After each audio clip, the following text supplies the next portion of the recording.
early check-ins. We'll ask again in another minute. But Jack, KD4IZ, are you multitasking this morning, or are you going to be able to stay for the net? Are you short timer? What's going on today here, Jack? And how are you doing? Go ahead.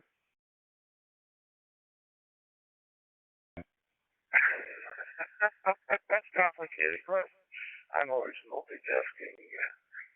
Okay. I'm doing good. Been fighting in Pentelos. The couple of three storms that came through did my 160-meter Carolina wind event, and I had to rebuild it. It's most of the way back together, and most of the way in the position I wanted, but I'm going to have to replace the radiator wires on it. Uh, yeah, that is disturbing, and even more disturbing if you can take a deep breath.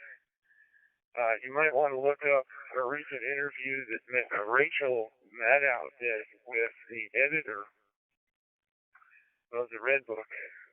Red Book being the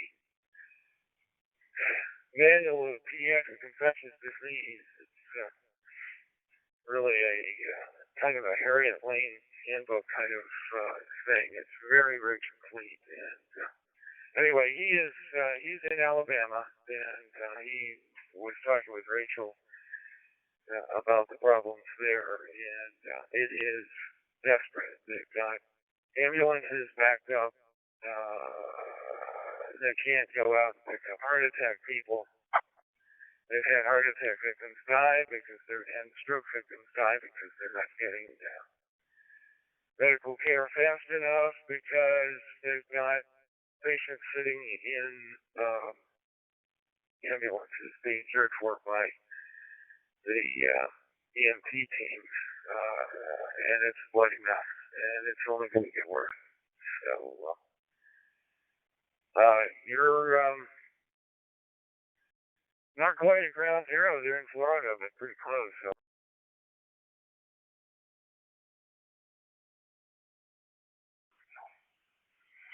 Yeah, Gainesville, obviously, being a university town, tends to be a little less representative of the bulk of the South.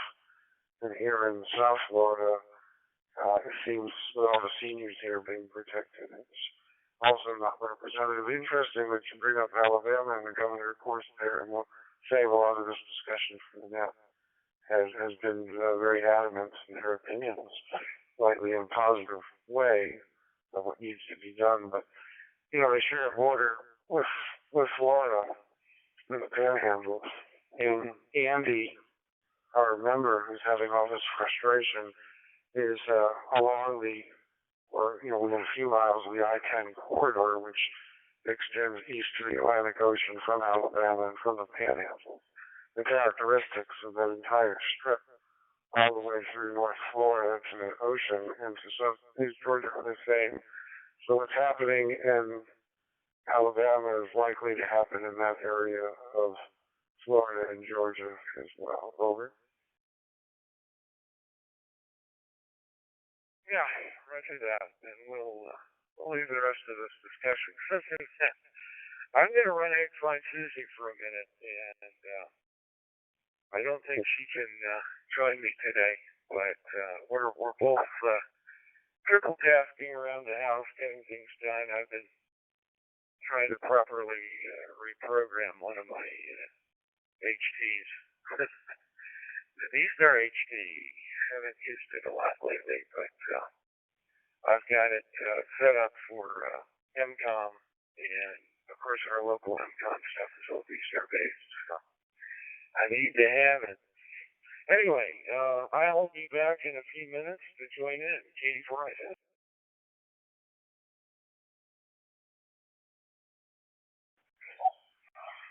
And thank you, Jack. I do have you pre-checked in, and when you can get back in, hopefully, for the rotation as we have our roundtable.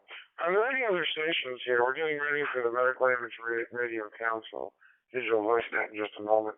Are there any other stations that would like to do an early check-in? Go ahead and make your call. Good morning, guys. It's a 911 November Nighter. Oscar Mike Lima, Howard near Chicago.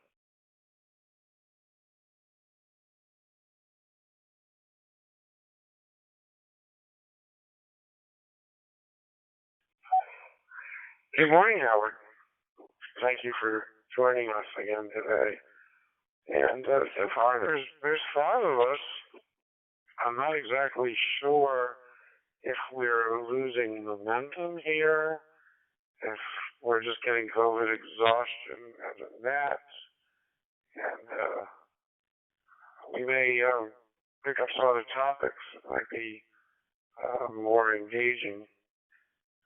I'm sure that Saturday mornings are problematic for communities now that really where people aren't just home as much as they were during COVID.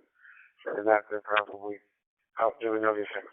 Hey, it's the top of the hour. Let it drop one, and I'm going to start the net here momentarily.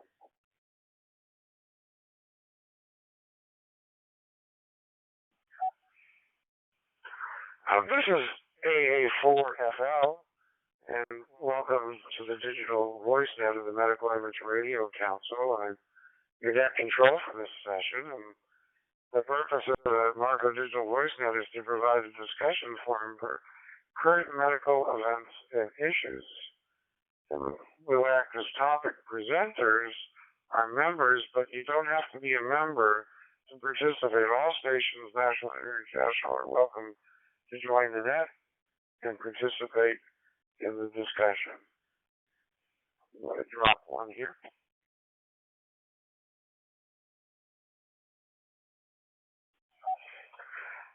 Okay, I also have NetLogger up and running, and I see that we're going to be joined this morning by Sir Sendu, VU3WTJ.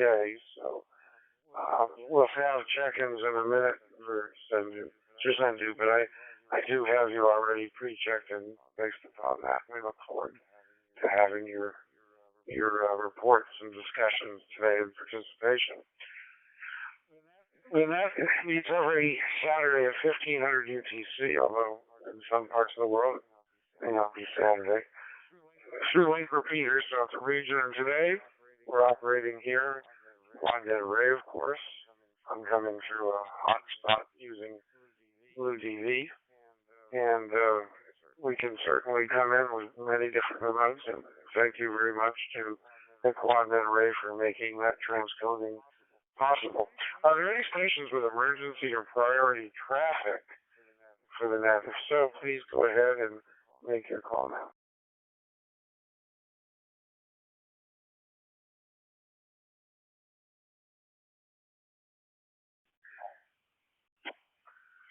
Okay, none heard. Are there any mobile stations or stations that won't be able to participate in the entire net but have important comments or announcements to make? Please go ahead and make your call now.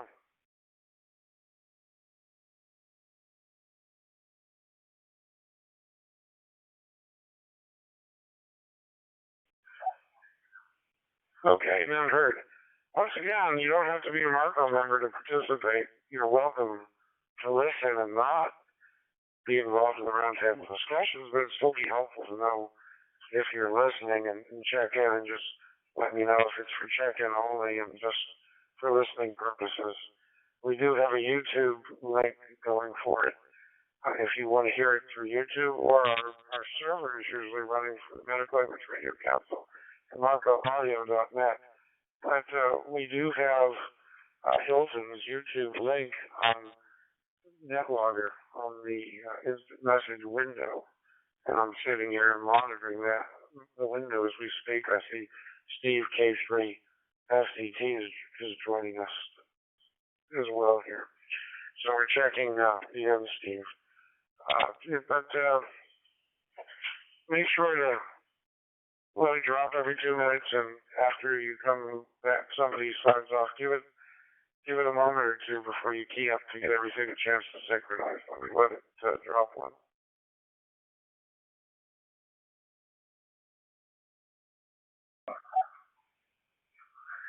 And again, letting it drop before you speak, it just gives a chance for the reflector and repeaters in the network to synchronize.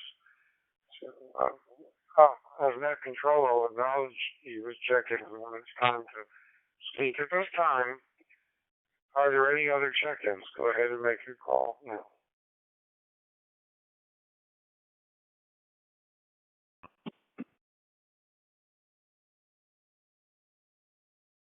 For TSC, checking in. Hopefully you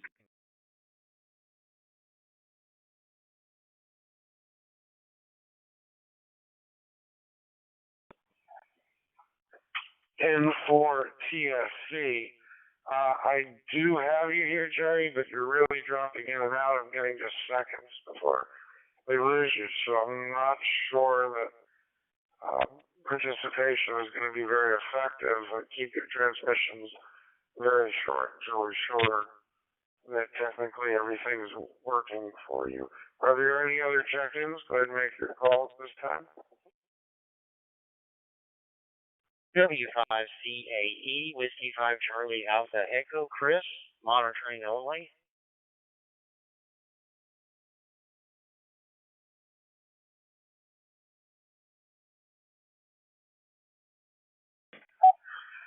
W5CAE, Chris, thank you for letting us know you're monitoring. I hope you'll find the discussion here to be of use and interesting to you as well.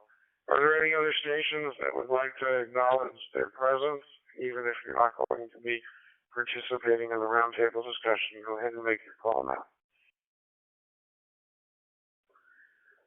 NV8I Mobile, November Victor 8 India. Just listening and dropping in to say hi.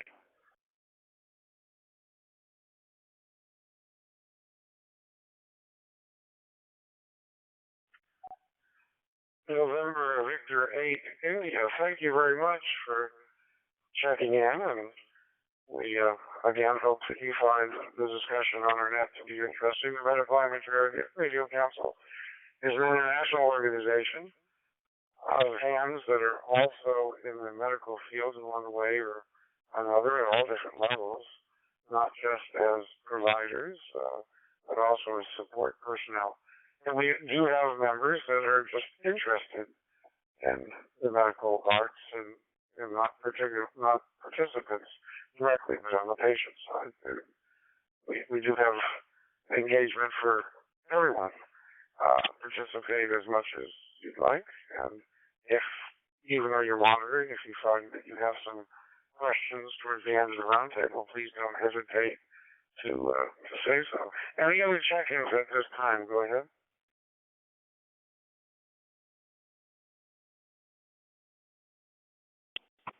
This is N4 TSC, just trying to verify that you could copy me, Jay.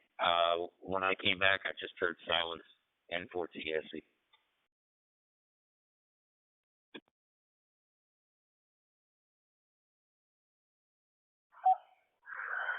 N4 TSC, I did copy you again. You're in and out.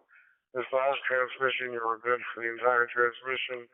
Prior to that, just for seconds, Jerry. So keep your transmissions very short when you participate, just to make sure that you're getting through.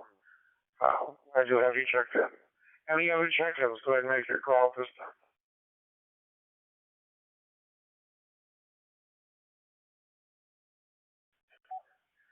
This is AA4FL with the Medical Amateur Radio Council Digital Voice Net. Thank you for those of you that check in and for those of you that are monitoring.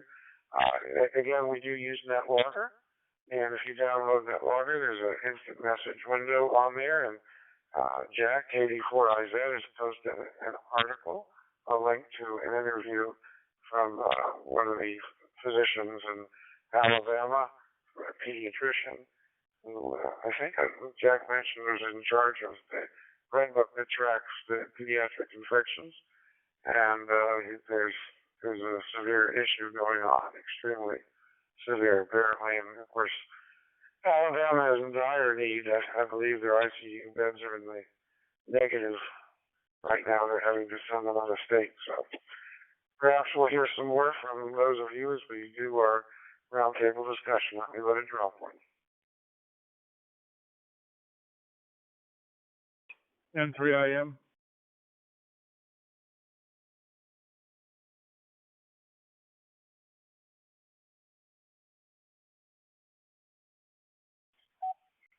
Chief, I have you checked in on 3 a.m. Thank you for coming by.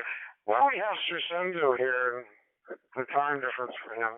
3 WTJ is in India is quite a spread, and he's making a nice effort to be with us.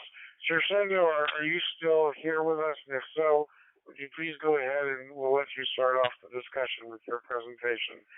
This is AA4F. Go ahead, Sir Sendo.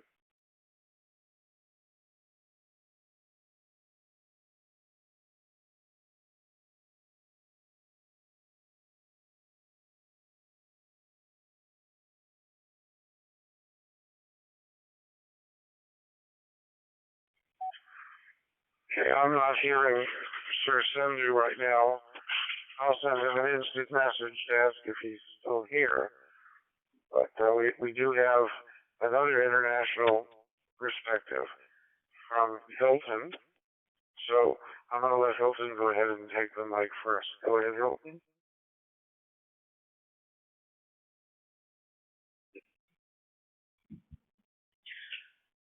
Okay. Good morning, everybody. This is Papa Yankee 2 Bravo Bravo Quebec, Hilton from São Paulo, Brazil. Sorry for last week. I think I tried many times to transmit, but you probably couldn't have a sustained reception of my talk. But today I'm home transmitting through the Blue DV. And what I have to say this week is that finally the Delta variant of COVID-19 is the prevalent in Brazil. And what we saw in the other countries, including of Europe and United States, was an increase of new cases related to the Delta variant. And that's probably a trend that will repeat here in Brazil. We have already seen, we still have a decrease of new cases and the number of deaths, sustained decrease, but it's becoming slower right now, and we don't know if it will turn into a slight increase of the new cases. Anyway, the vaccination goes on, and it's pretty well. We have more than 75% of the adult populations of the country vaccinated with at least the first doses of the vaccine, and about 1/3 with 2 doses.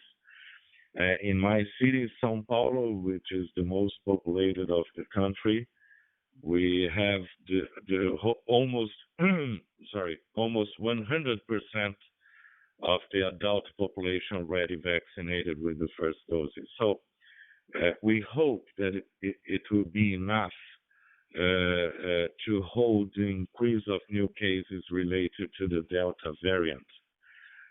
So that's the story. I have wait one.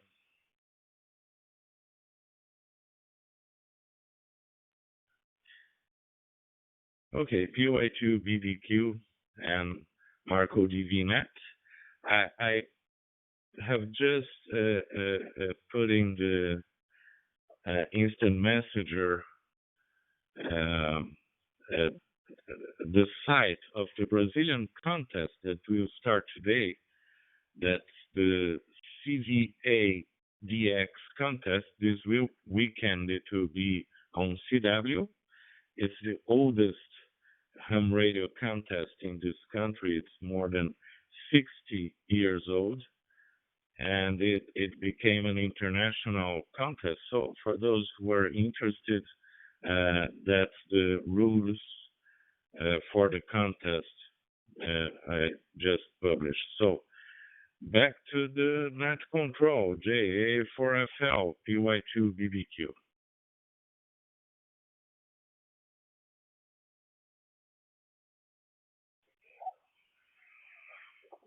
Thank you, Hilton. PY2BBQ, AA4FL. Well, I certainly hope your experience with Delta isn't as dire as what happened here. It didn't take but months for it to become not only prevalent, but almost, I think, 99% of the cases. Now, we had V3WTJ in India here with us. We're getting messages from him on Instant Messenger. So I'm going to go ahead and call on Sir Sendo again here now. He says he's with us, and let Sir Sendo give us an Indian perspective. VU3WTJ, AA4FL, go ahead.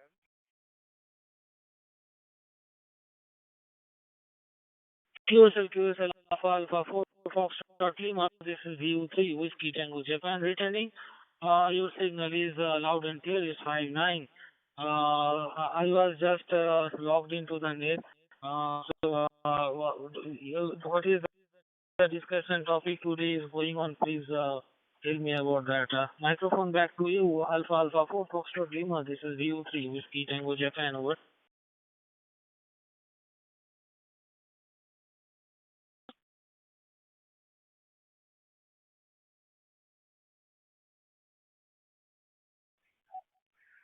Okay, I acknowledge another check-in here. We have from Stanford area, from California, KG6 JLE, and we appreciate you being with us again. I want to go ahead and let Sir Sendhu answer some questions. So, Sir Sendhu, I'll start the first question, then we'll take a list here. You had mentioned from an epidemiological standpoint, a lot was being processed this month, and you anticipated another wave of COVID at the end of September, but you were trying to find out the origination. So was that because you epidemiologically wanted to know the origination in the country, or are you just looking at the evolution as a prediction of what will happen next? Go ahead, Sir Sendhu.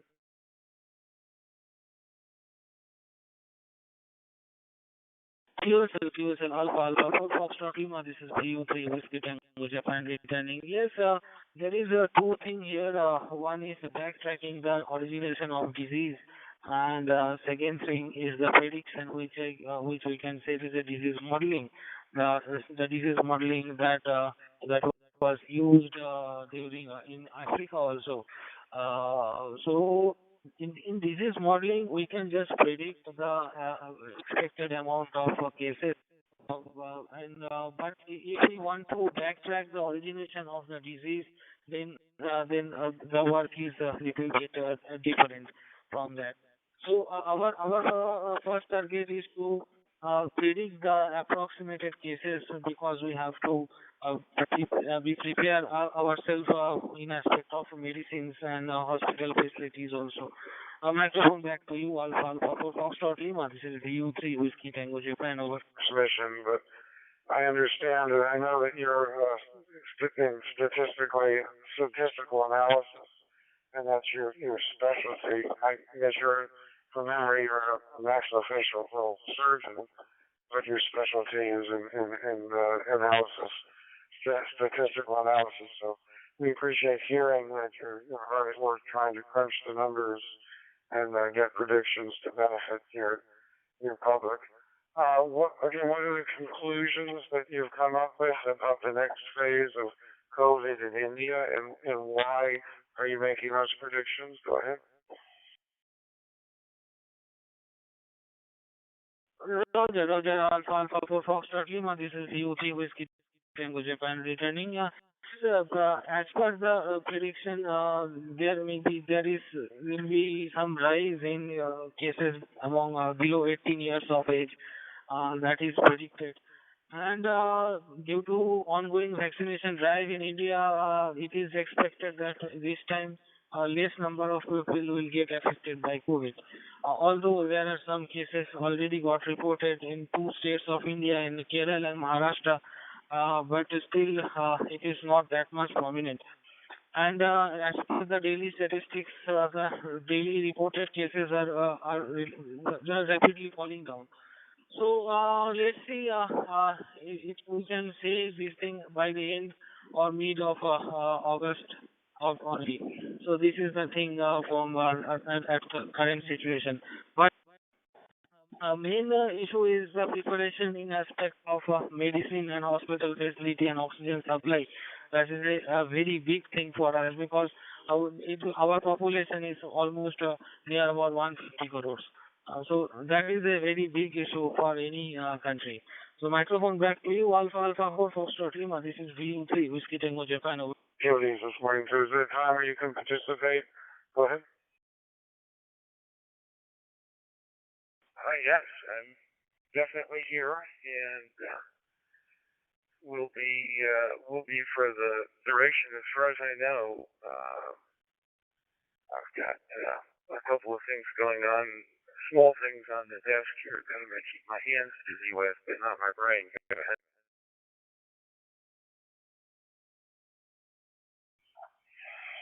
Okay, thank you very much, Jack. So, thinking of Sir Sender's environment in many parts of his country where the population density is extremely high, and of course a classroom where students are studying does not have the same density necessarily.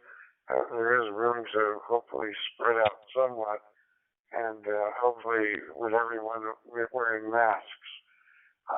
You had mentioned an article itself about pediatric interpretation of where this is heading, and regionally, particularly in the South. Could you please go ahead and describe that? Over. Yeah, I sure will. So, I often sit in with my wife on surveillance calls, both for CDC and also the AAP Division of Infectious Diseases. She is a member of part of the surveillance group, has been doing some post-COVID follow-up research, and of course she's the director of the division at the LifeBridge Sinai Hospital system here in the Baltimore area. Just quickly, David Kimberlin, Dr. David Kimberlin, is at the University of Alabama. He is the head of the Red Book Committee, and he's a very, very busy, very upbeat, usually, guy. And he provided some comments the other day in one of the surveillance committee meetings, and then followed it up with an interview that he gave with Rachel Maddow. And I've posted that link. It's an MSNBC link, of course. That's where she's based. But he is the first time I've heard him be just totally discouraged, is the best way to put it. They're seeing a situation there where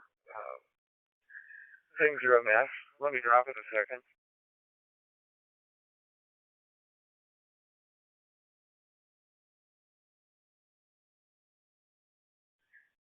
They're out of critical care beds, as you heard me say earlier. They've got ambulances stacking up, waiting to bring people in, and they're having issues with folks that have other medical emergencies, have nothing to do with COVID, because of the ICU beds and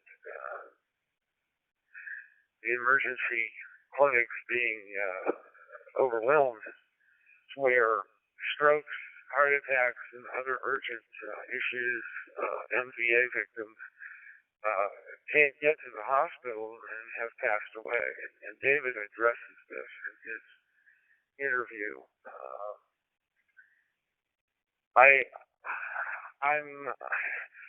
I'm very, very disturbed, of course, by that. I'm in a transitional state here in Maryland. We've been good. We've worked very hard. We're seeing the same kind of upswing everybody else is.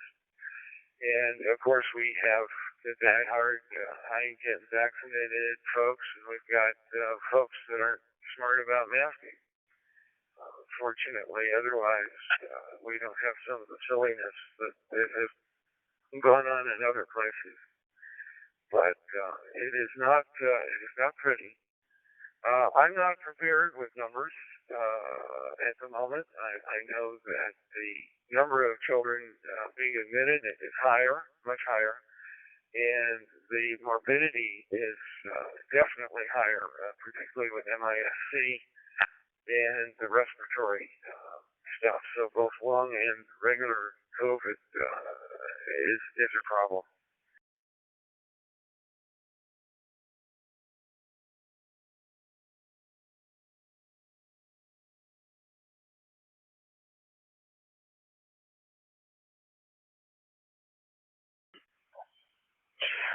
Thank you, Jack. KD4IZ AA4FL. I have a few comments in regard to the discussion you and I had before the map and your comments currently. But before we get into this, and I know we're having some interesting dialogue here. Are there any other stations that would like to check in at this time to be part of the roundtable, or just acknowledge that you're here listening? If so, go ahead and make your call.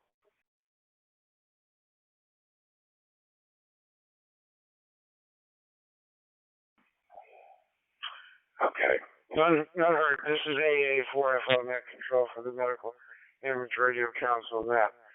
So I received an email just after the net last week, a very disturbing email from one of our members, not disturbing in terms of its content and affront to me, but disturbing in the content of what it means to his community and the frustration. Well, he's one of our members in Southeast Georgia that's usually a net participant. And between what's going on at the hospital and personal, on the personal side, he's not be able to participate likely. The reason why I bring this up, first because he's a member and he's expressed the comments, but also because Jack and I were just talking about Alabama and the dire need in Alabama. So let me let it drop and I'll pick up that conversation.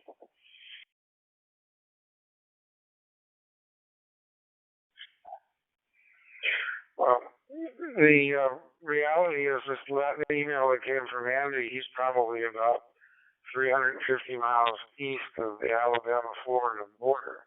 For those of you not familiar with Florida, the Florida Panhandle extends to meet Alabama on the west, but also north. There's a Georgia-Alabama line that meets north somewhere, the Chipley area, probably from about the last 50 or 75 miles on the Panhandle on the north side as well. So the statistics that you're going to hear from Andy here in Southeast Georgia could easily apply to the areas in between Alabama, along Florida, and Georgia. Wait one.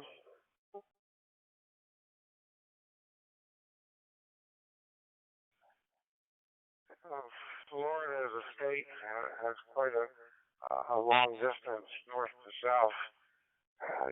You're probably talking about 500 miles, and then in addition, you have to take a left turn to the Panhandle for another 250 miles. So every area has a different character. Here in South Florida, we're out of Delray Beach State, our South Florida place, which resembles the local population. A lot of seniors, particularly where I am, further south, and a greater population of people from other parts of the world, particularly South and Central America, the islands of the Caribbean. North Florida being much more like Georgia and Alabama, and then university towns like Gainesville, which is north central Florida, tend to be a little different in their composition. Let me drop one.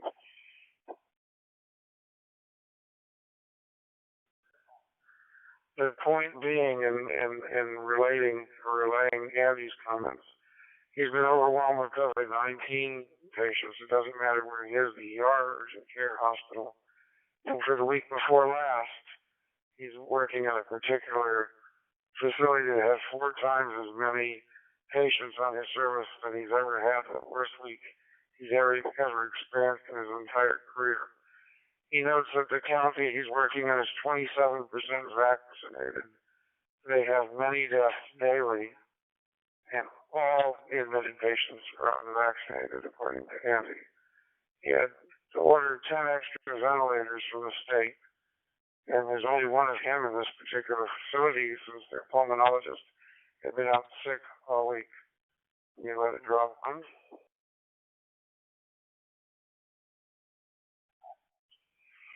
He'd been rounding up to 40 patients a day with about 10 on ventilators. Very, very difficult. They had to open up 12 extra beds for COVID outside of their normal facility for treating such patients. So they have about 8 and holding in the ER. It is a small community. So the people are sicker, younger, staying patients are much longer than last time this rolled through. So I spoke to Andy about 4 to 6 weeks ago, and after Alpha was tamed, even a few months ago, he was doing exceedingly well and was seeing almost no COVID patients. This is just reflective of what's going on in the South. And again, I'm going to let it drop.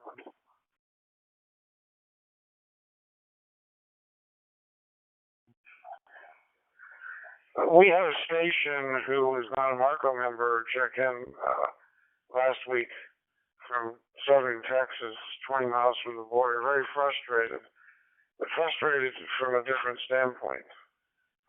The perception there amongst individuals that perhaps this was coming up from illegal immigrants coming in from Mexico. But if you draw this I-10 corridor, which goes through Texas and extended all the way here 1,000 miles east to the Florida border, all the way to the Atlantic Ocean, you can see the dilemma, the characteristics of these populations, people that are not getting vaccinated and serving as a reservoir. I don't know if the perception in Texas was correct or not. I would suspect and heard some rumblings that the genomic sequencing of what's in Mexico actually came through the United States first, didn't come directly from other parts of the world. So there's an argument to say that we're actually sending it to Mexico, but those people, of course, are coming back, and that's how we live drop one again.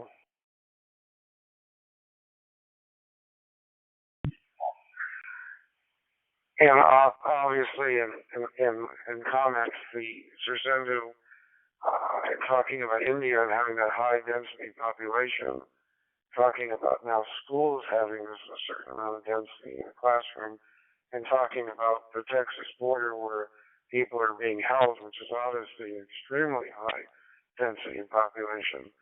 You can see how this could be an exchange between these highly saturated areas and unvaccinated as a reservoir going back and forth.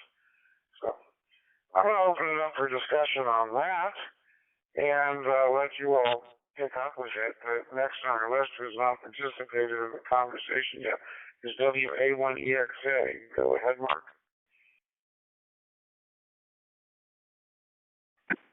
WA1EXA. Okay, let's see. I was able to pull up some statistics for Massachusetts, and it's pretty. Massachusetts is kind of typical of Northeast, with the exception of maybe New Hampshire, which it probably looks a little bit more like the South does. But as far as cases or average cases over the past 14 days, we have about 1,300 cases. Hospitalizations, 383, not all of which are in ICUs, but that's the total number, and 5 deaths occurring over the past 14 days. Hotspots in Mass really now is down to one, which is Nantucket, which I can't explain why, but it seems like Nantucket seems to be the only hotspot. Provincetown has cooled down quite a bit. With the efforts that the local medical staff and local authorities have taken. Wait one. And we basically what we're looking at here is the Delta variant. We are expecting an uptick on vaccinations with this third booster, and of course, I have some questions on that. If anybody has any information on that, I don't know if the third booster is just another shot, same strength and the same dosage as the number two booster, or if it's a new dose. I have not heard whether they're producing a new dose or we just get another shot of the other one. But people are starting to do the third shot. They are recommending people in high risk area. We have had a few deaths. Those deaths that have been mostly nursing homes. But now the governor has mandated everyone that works or goes into a nursing home must be vaccinated and wear masks. So that seems to have cooled that down. Wait one.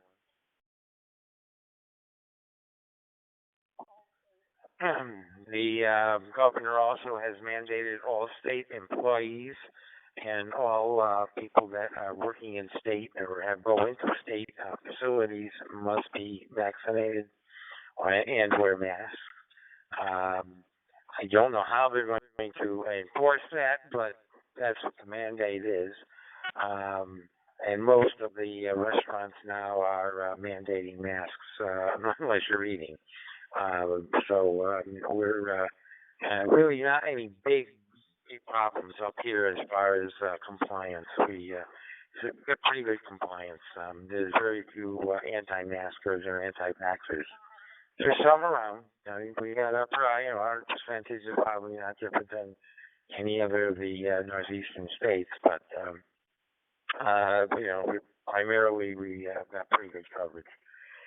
So, if anybody has any information on that, on what they're prescribing for this booster shot in September, I appreciate hearing it.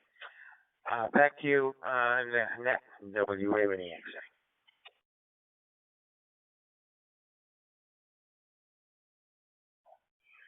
Thank you, Mark. WA1EXA, AA4FL, the Medical Amateur Radio Council, Digital Voice Net. It was a topic of discussion that we had last week, and from memory, it was a booster, just additional dose of the same. I don't think everything's been perfectly sorted out yet on the J&J side, or whether or not different boosters and combinations from Moderna and Pfizer are going to be used in disregard to the original injections. But we did hear last week in a report that they are working towards including additional antigen and future injections, future vaccines to address the Delta version. I'm going to let Jack, KD4IZ, address that particular instance before moving on down the roundtable. Go ahead, Jack.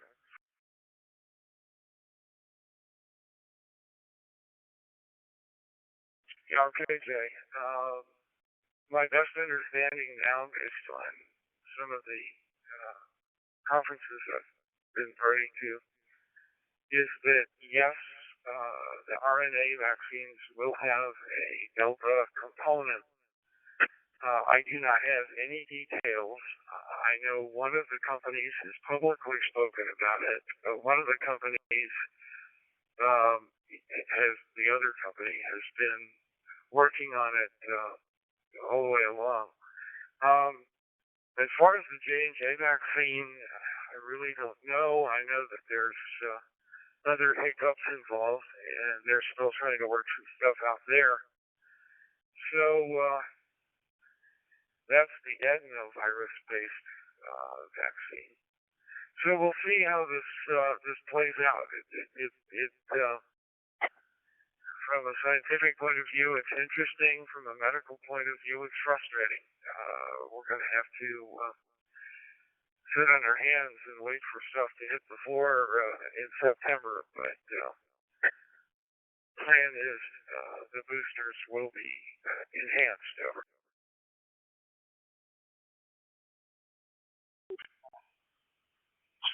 Thank you for that information. Can I infer then from your presentation that the September 20th date of availability for the community, overall community, to have availability of boosters is a delayed date so that a newly enhanced version can be available for the booster with the antigen for Delta included? Is that correct? Over.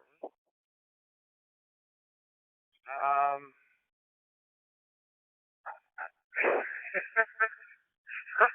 you're putting me on the spot. This is beyond my pay grade.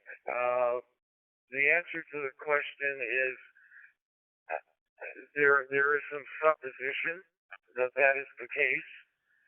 However, there is a lot of stuff in the mill, and I have not been party to a lot of it. So for me to make a definite statement one way or the other, Jay, would be just pure foolishness. I can only hope that the September 20th date is not a moving target.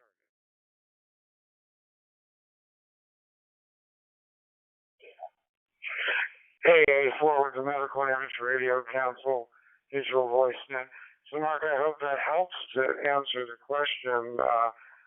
I suspect that the reason for the immediacy of the boosters without the additional component was the studies in Israel, since Israel was so in tune to giving early research data from the entire population being involved on the public health level, the arrangements between connections between Pfizer and the government.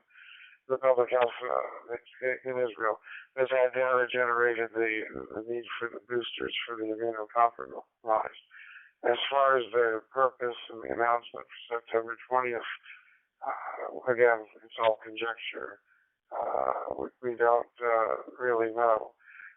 So there's also some input from Steve, K3SET. Steve, why don't you go ahead and take the mic for a moment?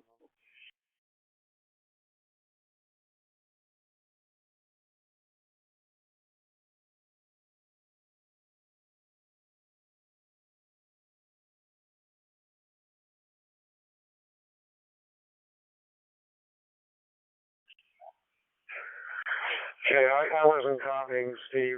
He did send an instant message saying that the CEO of Moderna had said in public that the enhanced version with the Delta components would not be available till the end of the year, not sooner. So that may also help to clarify Mark's question. I'm going to further down the line here to N9MOL to have conversation. Go ahead, Howard.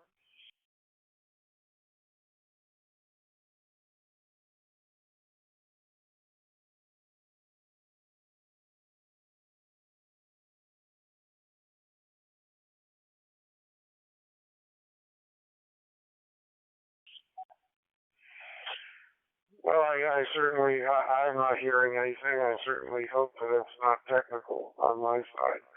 Perhaps Steve has just stepped away for a minute, and Howard as well.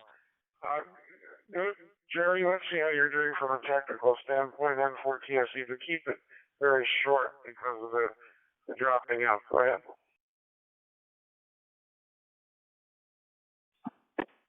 Okay, very good, Jay. I'll keep it short. Hopefully you can copy. We're aware of the reluctance of many to comply with mandates regarding COVID. Perhaps we might have better results by changing the vocabulary and speak of compliance not as a mandate, but as a public health responsibility, not as a threat to individual liberty. The other thing is that some colleagues have told me that there's work now on a live virus or killed virus as a third booster shot. It's been unconfirmed, but that may be what's causing part of the delay. Back to you, Jay. AA4FL and 4TSE. Bringing him right up until he dropped.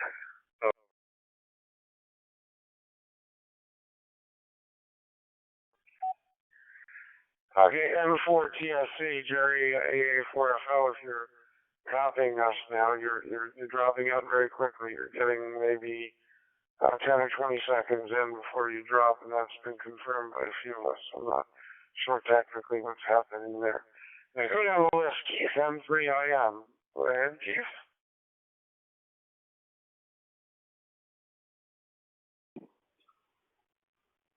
Hey, 4FL on the group, this is N3IM.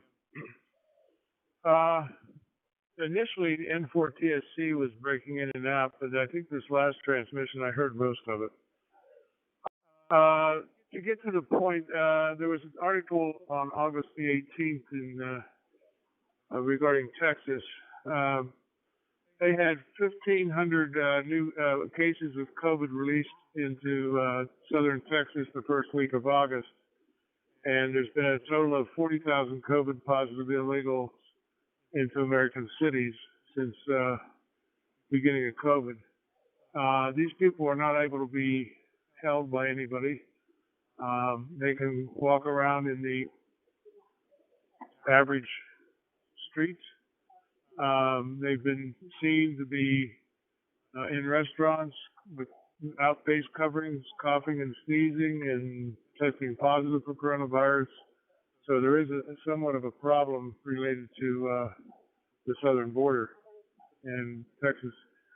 My next point is RSV. The CDC in June issued a hazard warning about RSV on the rise, particularly in the South. So I'm not sure how much we're seeing a combination of the two, or particularly in the pediatric population, it could be more RSV than COVID, but I'm not sure how they're testing and what they're testing and what the results are. It'd be nice to see some data on that. But the RSV is rampant around the South. It can affect pediatric age and elderly. My next thing is about the booster shot. Probably not going to be till the fall. However, they are saying that people with severe immune problems should be getting the booster shot, even if it's just the current vaccine. But they're looking to September as a date for it to become available for all U.S. adults. So I'm not sure about that. In Pennsylvania, we've had maybe an additional 1,000 new cases and 22 new deaths in the last week. We are seeing a little uptick. Some places are asking you to mask and asking for compliance. We're not seeing much in the way of that in the rural community at this time. We're not seeing much of that in the rural community at this time. So that's my comments. AA4FL and the group is N3IM.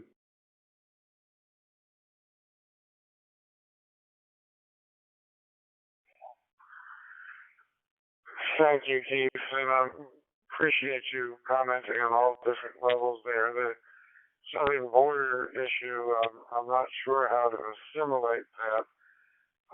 15,000 people, 40,000 have been released in terms of the numbers of overall cases in the country per day that are diagnosed. It seems like that's a pretty small number, but I guess the amplification factor is that you're in the part of the country where the vaccination rates are so low. So any source of additional stress to the system is far beyond what it would be in other areas. Go ahead and follow up on that, Keith, and explain that a little bit more, please.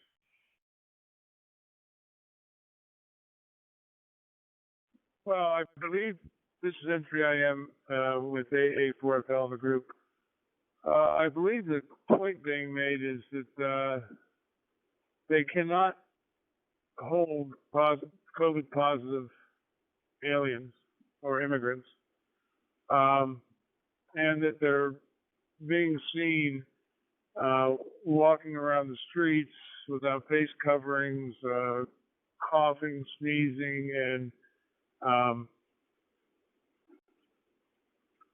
that they had test. Some of them know they had tested positive for the coronavirus. But the cities have been told they have no authority to hold COVID positive migrants. So they can react with community residents at a time when case numbers are surging nationally. If they're not COVID negative, I know they're trying to discourage that, but they can't stop it. So it's a matter of the border policy. And I realized that recently a federal judge put back in place the stay-in-place Mexico order that Trump had, that Biden tried to just say didn't exist anymore, but that wasn't the way to get rid of that. So the federal judge says it's back in place until you figure out how to legally get rid of it. That's all I have to say at this time. This is N3IM with the Marco Group, AA4FL. Go ahead.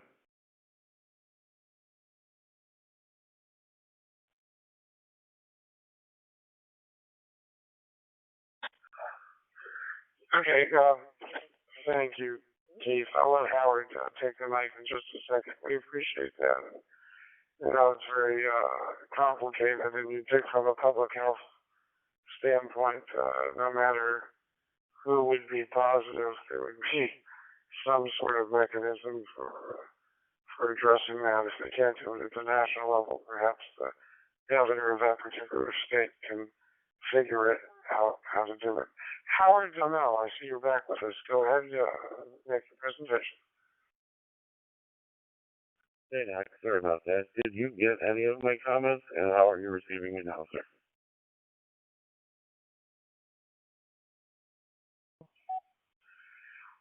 I am copying you perfectly now. I didn't hear any comments before. Perhaps others did, but go ahead. Because I didn't have that science or empirical information to bring forth this week, but I found watching the news to be very frustrating and aggravating. Partly watching what's going on in the world, our own problems, every which way you look with COVID, the conditions in Haiti, what's going on in Afghanistan. I was very frustrated that there was no way for me to help. That between being retired, my own medical troubles, and responsibilities to take care of my parents, I'm not in a deployable condition, or particularly a member of anything that's deploying right now.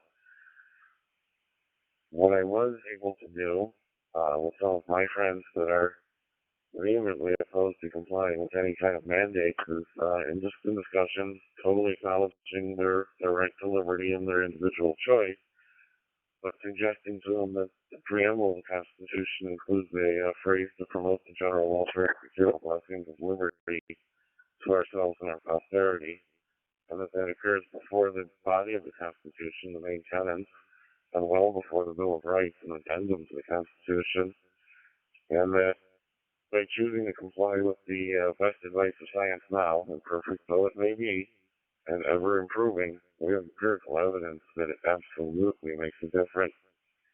And that choosing to comply helps others if it meets that test, and that we routinely give up some of our liberties or some of our rights for the greater good, and that perhaps they should consider participating in the best advice now, and that it's not a statement against their beliefs, but it's trying to do the right thing for their neighbors, for their community, for their nation. I don't argue or dispute any of their views. I actually don't even follow up with what they think of it. And I've got some very interesting, pondering kind of looks as they contemplate that as a new viewpoint. Sorry I didn't have anything particularly scientific, and I hope this wasn't a waste of time. But it was just another approach that I found that some people were at least willing to listen to. This is N9OL, back to Net Control. I'll be monitoring. Not vaccinated, I'm sure has their own reasons. Some of them are valid and are substantiated in their own point of view, and some are not. My wife had a colonoscopy last week, and the nurse that assisted her sort of, I wouldn't say derided her, explained why she wasn't vaccinated, and this was a nurse. And what she was, saying is that, of course, everything that we're being provided is a hoax, and she should my wife should check out these particular websites that have the correct and accurate information about the vaccine and COVID that we're all being lied to. So this is a nurse, an intelligent person, and I've had many other nurses for various reasons that decided not to get vaccinated. KG6, Jelly. Thank you for